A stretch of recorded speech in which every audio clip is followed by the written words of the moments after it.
नमस्ते भैया बहन, नमस्ते दोस्तों। मैं उपेंद्र कुमार श्रीवास्तव।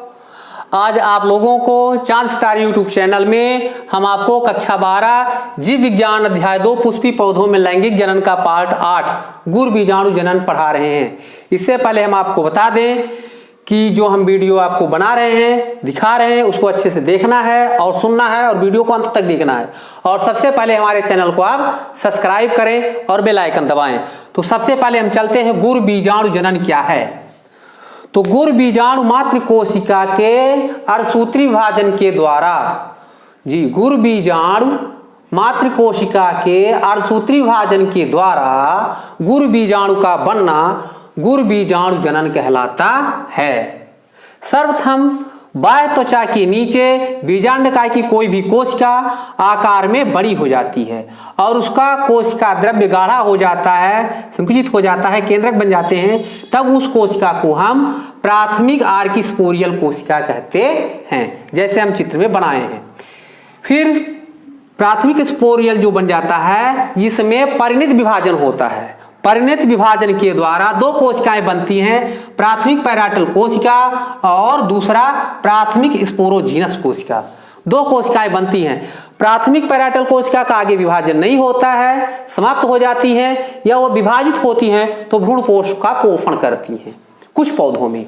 फिर प्राथमिक स्पोरोजीनस विकसित होती है और विकसित होकर के गुर बीजाणु मात्र कोशिका में परिवर्तित हो जाती है। गुर बीजाणु मात्र कोशिका में परिवर्तित हो जाती है और गुर बीजाणु मात्र कोशिका आकार में बड़ी हो जाती है, सक्रिय हो जाती है। तब उसमें क्या होता है, अनुप्रस्थ विभाजन होता है। इस तरह से कहलाता है अनुप्रस्थ विभाजन। तो जो अब अनुप्रस्थ विभाजन होता है तो धीरे धीरे दो कोशिकाएं बन जाती हैं। इस प्रकार से विभाजन होता है, अनुप्रस्थ विभाजन होता है। यह कहलाता है अनुप्रस्थ विभाजन और यह कहलाता है लंबवत विभाजन। तो अनुप्रस्थ विभाजन होता है तो दो कोशिकाएं, दो केंद्रक बन जाते हैं, जिसे हम कहते हैं डायड। धीरे धीरे क्रमशः फिर से उनमें अनुप्रस्थ विभाजन होता है तो 2 से 4 कोशिकाएं बन जाती हैं, जिसे टेट्राइड्स कहते हैं। तो ट्राइड्स, ट्राइड्स, कुछ पौधों में ट्राइड्स बनते हैं, सभी पौधों में लगभग, म्यूसा में सभी टेट्राइड्स बनते हैं। तो 4 अगुणित गुण बीजाणु, 4 अगुणित गुण बीजाणु बनते हैं। तो 4 अगुणित बीजाणुओं में से जो चैलेजल गुण बीजाणु होता है, सक्रिय गुण बीजाणु होता है, वही बस रहता है। शेष 3 क्या होते हैं, विलुप्त हो जाते हैं। तब उनकी आकृति इस प्रकार से हो जाती है। तो ये चैलेजल गुण बीजाणु है, सक्रिय गुण बीजाणु, और शेष 3 क्या हो जाते हैं, धीरे धीरे समाप्त हो जाते हैं। अब यही गुर बीजाणु धीरे धीरे भ्रूणपोष का निर्माण करता है। भ्रूणपोष यानी मादा गैमेटोफाइट का विकास होता है। जी, मादा गैमेटोफाइट या मादा युग्मक या भ्रूणपोष का निर्माण, उसी को मादा गैमेटोफाइट या भ्रूणपोष का निर्माण कहते हैं।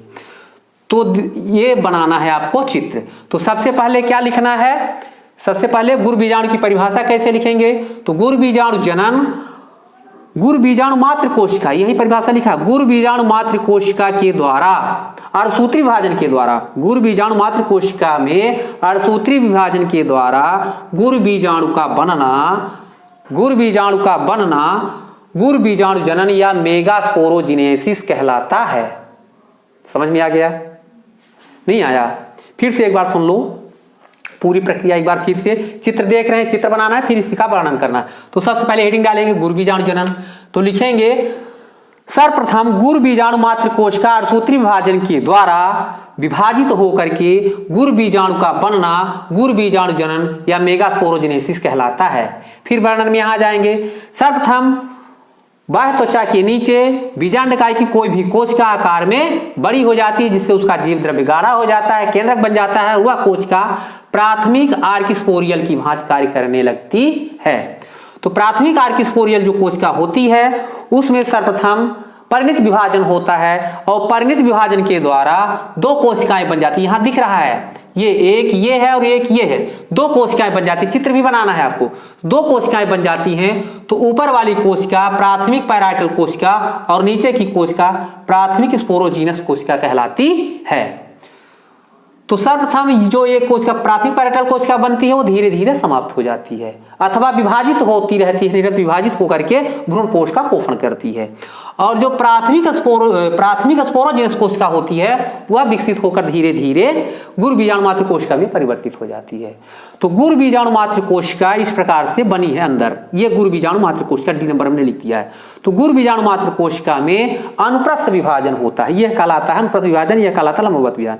तो अनुप्रस्थ विभाजन होता है, तो अनुप्रस्थ विभाजन होकर दो केंद्रक बन जाते हैं जिसे हम कहते हैं डाइयाड, ये गुरु बीजाणु। तो डाइयाड्स हो जाता है गुरु बीजाणु मात्र कोशिका, गुरु बीजाणु की मात्र कोशिका है, तो ये विभाजित होती है तो दो केंद्रक डाइयाड्स बनते हैं। फिर इसमें फिर अनुप्रस्थ विभाजन होता है तो धीरे धीरे विभाजन की क्रिया, समसूत्री विभाजन की क्रिया यहाँ पर चालू है और ये विभाजित होकर के चार अगुणित